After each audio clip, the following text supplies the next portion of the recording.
نیز اللہ تعالیٰ نے یہ بھی ارشاد فرمایا ہے وہ اہل جہنم جب بھی وہاں سے نکلنے کا ارادہ کریں گے دوبارہ اس میں آ جائیں گے۔ تو آپ کیا بیان کر رہے ہیں؟ انہوں نے پوچھا کیا تم نے قرآن پڑھا ہے؟ میں نے جواب دیا ہاں۔ انہوں نے پوچھا کیا تم نے نبی کریم صلی اللہ علیہ وآلہ وسلم کے مقام کے بارے میں سنا ہے، یعنی اللہ تعالیٰ آپ کو جس مقام پر فائز فرمائیں گے؟ میں نے جواب دیا ہاں۔ آپ بولے حضرت محمد صلی اللہ علیہ وآلہ وسلم کا مقام محمود ہے، اس کی بدولت اللہ تعالیٰ جہنمیوں کو آزادی نصیب فرمائیں گے۔ یزید کہتے ہیں پھر حضرت جابر رضی اللہ عنہ نے پلسرات نصب کرنے لوگوں کے اوپر سے گزرنے کا ذکر چھیڑ دیا، جس کی تفصیل مجھے صحیح طرح یاد نہیں ہے، تاہم ان کا یہ بیان مجھے یاد ہے کہ بعض لوگ جہنم میں رہنے کے بعد وہاں سے نکل آئیں گے۔ ابو نعیم کہتے ہیں وہ اس وقت آبلوس کی جلی ہوئی لکڑی کی مانند ہوں گے۔ یزید کہتے ہیں حضرت جابر نے بیان کیا پھر وہ جنت کی نہر میں داخل ہوں گے، اس میں غسل کریں گے، اور جب باہر آئیں گے تو کاغذ کی مانند ہوں گے۔ جب ہم وہاں سے واپس آئے تو ہم نے خارجیوں سے کہا تمہارا ستیہ ناس ہو، کیا تم یہ سمجھتے ہو کہ یہ بزرگ آدمی نبی اکرم صلی اللہ علیہ وآلہ وسلم کی طرف جھوٹی بات منسوب کریں گے؟ اس کے بعد ہم نے خارجیت سے توبہ کر دی۔ اللہ کی قسم ایک شخص کے سوا باقی سب نے عقیدہ چھوڑ دیا، جیسا کہ ابو نعیم نے یہ بات بیان کی ہے۔ اس سلسلہ کی حدیث نمبر 382۔ حضرت انس بن مالک رضی اللہ عنہ نبی کریم صلی اللہ علیہ وآلہ وسلم کا یہ فرمان نقل کرتے ہیں 4 لوگوں کو جہنم سے نکال کر اللہ تعالیٰ کی بارگاہ میں پیش کیا جائے گا۔ ان میں ایک شخص جہنم کی طرف دیکھ کر کہے گا اے میرے پروردگار، آپ نے ہمیں اس میں سے نکال دیا ہے، اب دوبارہ وہاں نہیں بھیجنا، تو اللہ رب العزت اسے جہنم سے نجات عطا کر دیں گے۔ اس سلسلہ کی حدیث نمبر 383۔ حضرت انس بن مالک رضی اللہ عنہ روایت کرتے ہیں نبی اکرم صلی اللہ علیہ وآلہ وسلم نے ارشاد فرمایا ہے جب اللہ تعالیٰ قیامت کے دن لوگوں کو اکٹھا کریں گے تو وہ اس پریشانی سے نجات پانے کی کوشش کریں گے۔ ابن عبید کی روایت کے میں یہ الفاظ ہیں انہیں اس کا الہام کیا جائے گا اور یہ وہ کہیں گے اگر ہم اپنے پروردگار کی بارگاہ میں کوئی شفیع لے آئیں تو ہمیں اس پریشانی سے نجات مل سکتی ہے۔ نبی اکرم صلی اللہ علیہ وآلہ وسلم فرماتے ہیں وہ سب لوگ حضرت آدم علیہ السلام کے پاس آئیں گے اور عرض کریں گے آپ تمام مخلوق یعنی بنی نوع انسان کے باپ ہیں۔ اللہ رب العزت نے آپ کو اپنے دست قدرت کے ذریعے پیدا کیا، آپ میں اپنی روح پھونکی ہے، اس نے فرشتوں کو حکم دیا تو ان سب نے آپ کو سجدہ کیا، آپ اپنے پروردگار کی بارگاہ میں ہماری سفارش پیش کریں تاکہ ہمیں اس مصیبت سے نجات مل جائے۔ تو حضرت آدم علیہ السلام جواب دیں گے میں ایسا نہیں کر سکتا، کیونکہ اس وقت حضرت آدم علیہ السلام کو اپنی وہ خطا یاد آئے گی جو ان سے سرزد ہوئی تھی، اس کی وجہ سے انہیں اپنے پروردگار سے حیا آئے گی۔ حضرت آدم علیہ السلام ان سے کہیں گے حضرت نوح علیہ السلام کے پاس جاؤ، کیونکہ وہ پہلے رسول ہیں جنہیں اللہ تعالیٰ نے کفار و مشرکین کی طرف مبعوث کیا۔ نبی اکرم صلی اللہ علیہ وآلہ وسلم فرماتے ہیں لوگ حضرت نوح علیہ السلام کے پاس آئیں گے اور یہی درخواست کریں گے۔ حضرت نوح علیہ السلام جواب دیں گے میں ایسا نہیں کر سکتا، کیونکہ انہیں اپنی سرزد ہونے والی غلطی یاد آ جائے گی، اس لیے وہ اس کی وجہ سے اپنے پروردگار سے حیا کریں گے۔ حضرت نوح علیہ السلام ان لوگوں کو مشورہ دیں گے تم حضرت ابراہیم علیہ السلام کے پاس جاؤ، کیونکہ انہیں اللہ رب العزت نے اپنا خلیل بنایا۔ لوگ حضرت ابراہیم علیہ السلام کے پاس آئیں گے، وہ بھی یہی کہیں گے میں ایسا نہیں کر سکتا، کیونکہ انہیں بھی اپنی غلطی یاد آ جائے گی، جس کی وجہ سے انہیں اپنے پروردگار سے حیا محسوس ہوگی۔ حضرت ابراہیم علیہ السلام انہیں مشورہ دیں گے تم حضرت موسیٰ علیہ السلام کے پاس جاؤ، جن کے ساتھ اللہ تعالیٰ نے کلام کیا اور انہیں تورات عطا کی۔ نبی اکرم صلی اللہ علیہ وآلہ وسلم فرماتے ہیں لوگ حضرت موسیٰ علیہ السلام کے پاس آئیں گے، حضرت موسیٰ علیہ السلام بھی کہیں گے میں ایسا نہیں کر سکتا، کیونکہ انہیں بھی اپنی غلطی یاد آ جائے گی، جس کی وجہ سے انہیں اپنے پروردگار سے حیا آئے گی۔ حضرت موسیٰ علیہ السلام انہیں مشورہ دیں گے تم حضرت عیسیٰ علیہ السلام کے پاس جاؤ، وہ روح اللہ اور کلمت اللہ ہیں۔ حضرت عیسیٰ علیہ السلام بھی یہی جواب دیں گے میں ایسا نہیں کر سکتا۔ حضرت عیسیٰ علیہ السلام انہیں مشورہ دیں گے تم حضرت محمد صلی اللہ علیہ وآلہ وسلم کے پاس جاؤ، کیونکہ وہ ایک ایسی شخصیت ہیں جن کے آئندہ و سابقہ تمام طرح کے گناہ کی مغفرت کر دی گئی ہے۔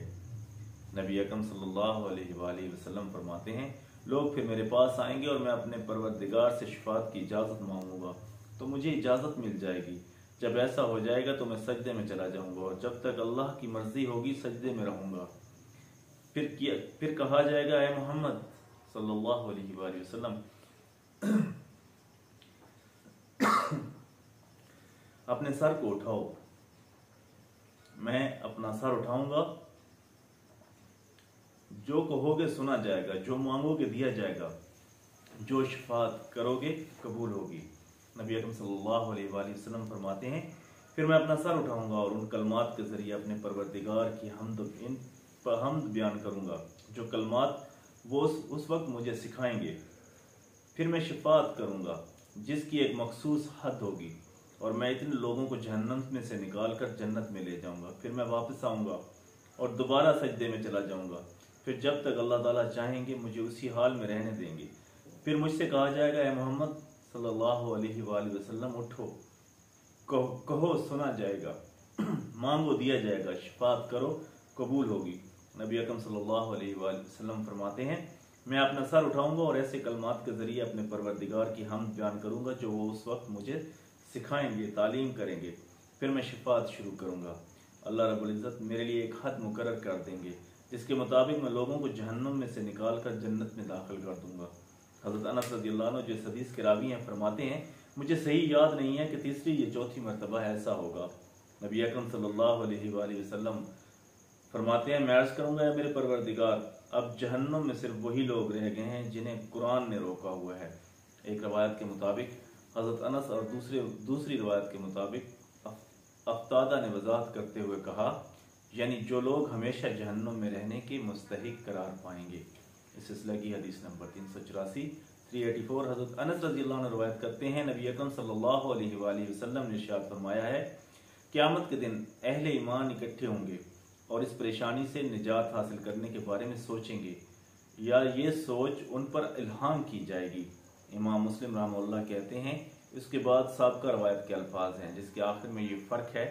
نبی اکرم صلی اللہ علیہ وآلہ وسلم فرماتے ہیں، جب میں چوتھی مرتبہ وہاں آؤں گا تو عرض کروں گا، اے میرے پروردگار، اب صرف وہی لوگ باقی رہ گئے ہیں جنہیں قرآن نے روک رکھا ہے۔ اس سلسلہ کی حدیث نمبر 385 حضرت انس بن مالک رضی اللہ عنہ نبی کریم صلی اللہ علیہ وآلہ وسلم کا یہ فرمان نقل کرتے ہیں، اللہ تعالیٰ قیامت کے دن اہل ایمان کو اکٹھا کریں گے تو ان کے ذہن میں یہ سوچ الہام کی جائے گی۔ امام مسلم رحمہ اللہ کہتے ہیں، اس کے بعد سابقہ روایت کے الفاظ ہیں، تاہم اس کے آخر میں یہ الفاظ ہیں، نبی اکرم صلی اللہ علیہ وآلہ وسلم فرماتے ہیں، اے میرے پروردگار، جہنم میں اب صرف وہی باقی رہ گئے ہیں جنہیں قرآن نے روک رکھا ہے۔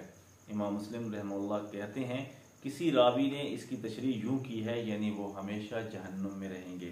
اس سلسلہ کی حدیث نمبر 386 حضرت انس رضی اللہ عنہ بن مالک رضی اللہ عنہ نبی کریم صلی اللہ علیہ وآلہ وسلم کا یہ فرمان نقل کرتے ہیں، جس شخص نے لا الہ الا اللہ پڑھا ہو اور اس کے دل میں جو کے دانے کے وزن کے برابر خیر ہو، اسے بھی جہنم سے نکال لیا جائے گا۔ پھر جہنم سے اس شخص کو نکالا جائے گا جس نے لا الہ الا اللہ پڑھا ہو اور اس کے دل میں گندم کے دانے کے وزن کے برابر بھی خیر ہو۔ پھر جہنم سے اس شخص کو نکالا جائے گا جس نے لا الہ الا اللہ پڑھا ہو اور اس کے دل میں ذرے کے برابر بھی خیر ہو۔ اس سلسلہ کی حدیث نمبر 387 معبد کہتے ہیں، ہم حضرت انس بن مالک رضی اللہ عنہ کی خدمت میں حاضر ہوئے۔ سفارشی کے طور پر حضرت ثابت رضی اللہ عنہ ہمارے ساتھ تھے۔ جب ہم آپ کی یہاں پہنچے تو آپ چاشت کی نماز ادا کر رہے تھے۔ حضرت ثابت رضی اللہ عنہ نے ہماری طرف سے اجازت مانگی، اجازت مل گئی تو حضرت انس رضی اللہ عنہ نے حضرت ثابت رضی اللہ عنہ کو اپنے پاس اپنے پلنگ پر بٹھا دیا تو حضرت ثابت نے ان سے کہا، ابو حمزہ یعنی حضرت انس رضی اللہ عنہ، بصرہ کے رہنے والے یہ آپ کے بھائی آپ سے درخواست کرتے ہیں کہ آپ انہیں حدیث شفاعت سنائیں۔ تو حضرت انس رضی اللہ عنہ بولے، نبی اکرم صلی اللہ علیہ وآلہ وسلم نے میرے سامنے بیان کیا، قیامت کے دن لوگ بھاگ بھاگ کر ایک دوسرے کے پاس جائیں گے۔ پہلے یہ حضرت آدم علیہ السلام کے پاس آئیں گے اور ان سے یہ درخواست کریں گے، اپنی اولاد کی شفاعت کریں، تو حضرت آدم علیہ السلام جواب دیں گے، فی الحال میں ایسا نہیں کر سکتا، تمہیں حضرت ابراہیم علیہ السلام کے پاس جانا چاہیے کیونکہ وہ اللہ تعالیٰ کے خلیل ہیں۔ لوگ حضرت ابراہیم علیہ السلام کے پاس آئیں گے، وہ بھی یہی جواب دیں گے، فی الحال میں ایسا نہیں کر سکتا، تم حضرت موسیٰ علیہ السلام کے پاس جاؤ، کیونکہ وہ اللہ تعالیٰ کے کلیم ہیں، ان کے پاس آئیں گے تو وہ بھی یہی کہیں گے، فی الحال میں یہ نہیں کر سکتا، تم حضرت عیسیٰ علیہ السلام کے پاس جاؤ، کیونکہ وہ روح اللہ کلمۃ اللہ ہیں، لوگ ان کے پاس آئیں گے تو وہ بھی یہی کہیں گے، فی الحال میں یہ نہیں کر سکتا، تم حضرت محمد صلی اللہ علیہ وآلہ وسلم کے پاس جاؤ۔ نبی اکرم صلی اللہ علیہ وآلہ وسلم فرماتے ہیں لوگ میرے پاس آئیں گے تو میں کہوں گا میں ہی یہ کروں گا، پھر میں اپنے پروردگار سے اجازت مانگوں گا، مجھے اجازت مل جائے گی تو میں اس کی بارگاہ میں کھڑے ہو کر اس کی ایسی حمد بیان کروں گا جو میں ابھی اس وقت بیان نہیں کر سکتا۔ حمد کے وہ کلمات اس وقت اللہ تعالیٰ مجھ پر الہام فرمائیں گے، پھر میں اس کے سامنے سجدے میں چلا جاؤں گا، مجھ سے کہا جائے گا اے محمد صلی اللہ علیہ وآلہ وسلم اپنا سر اٹھاؤ، کہو مانا جائے گا، مانگو دیا جائے گا، شفاعت کرو قبول کی جائے گی، تو میں کہوں گا میری امت کو بخش دے، میری امت کو بخش دیں، تو حکم ہوگا جاؤ اور جس کے دل میں گندم یا جو کے دانے کے برابر ایمان ہو اسے جہنم سے نکال لو۔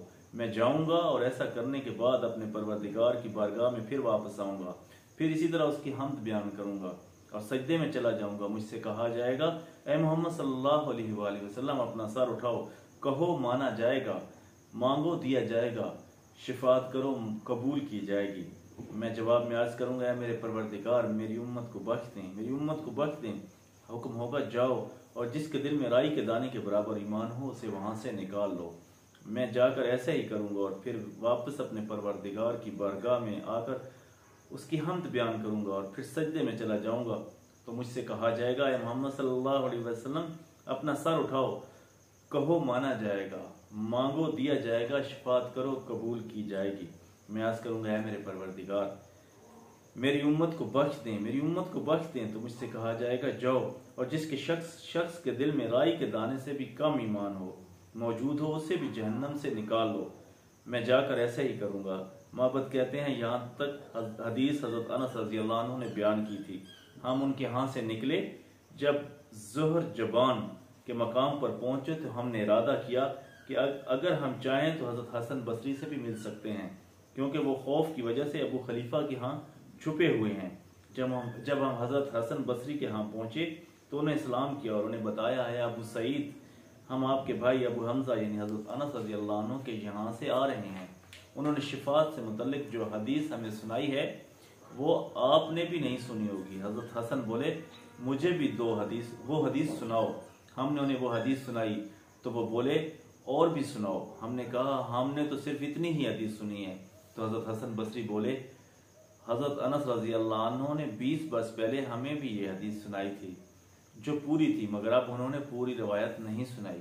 میں کچھ نہیں کہہ سکتا کہ عمر رسیدہ ہونے کی وجہ سے وہ بھول گئے ہیں یا انہوں نے کسی اور وجہ سے بقیہ حصہ نہیں سنایا۔ محبت کہتے ہیں ہم نے درخواست کی پھر آپ ہمیں وہ حصہ سنا دیں، تو حضرت حسن بصری مسکرا دیے اور بولے انسان بڑا جلد باز ہے، میں نے یہ بات تمہیں اس لیے بتائی ہے تاکہ میں تمہیں حدیث سناؤں۔ حضرت انس رضی اللہ عنہ نے ہمیں نبی اکرم صلی اللہ علیہ وآلہ وسلم کا یہ فرمان سنایا، چوتھی مرتبہ میں واپس اپنے پروردگار کے بارے میں بارگاہ میں حاضر ہوں گا، پہلے کی طرح اس کی حمد بیان کروں گا اور سجدے میں چلا جاؤں گا، تو اللہ رب العزت مجھ سے کہیں گے اے محمد صلی اللہ علیہ وآلہ وسلم سر اٹھاؤ اور بولو مانا جائے گا، مانگو دیا جائے گا، شفاعت کرو مقبول ہوگی۔ تو میں درخواست کروں گا اے میرے پروردگار مجھے ہر اس شخص کو جہنم سے نکالنے کی اجازت عطا فرما دیجئے جس نے ایک مرتبہ بھی لا الہ الا اللہ کہا ہو۔ اللہ رب العزت فرمائیں گے یہ تم سے متعلق نہیں ہے، مجھے اپنی عزت جلال کبریائی عظمت اور جبریائی کی قسم، جس شخص نے بھی لا الہ الا اللہ پڑھا ہوگا میں اسے ضرور جہنم سے نکال دوں گا۔ معبد کہتے ہیں میں حلفیہ طور پر کہتا ہوں حضرت حسن نے حدیث کا یہ حصہ ہمیں سنایا ہے اور آپ نے یہ حدیث حضرت انس بن مالک رضی اللہ عنہ سے 20 سال پہلے سنی تھی جب وہ جوان تھے۔ دوستو یہ ایک بہت بڑا باب ہے، ابھی اس کی مزید حدیث باقی ہیں، انشاءاللہ اگلے چیپٹر میں اسے مکمل کریں گے۔ اللہ پاک ہمیں سمجھنے اور عمل کرنے کی توفیق عطا فرمائے۔ جزاک اللہ خیرا و احسن الجزا۔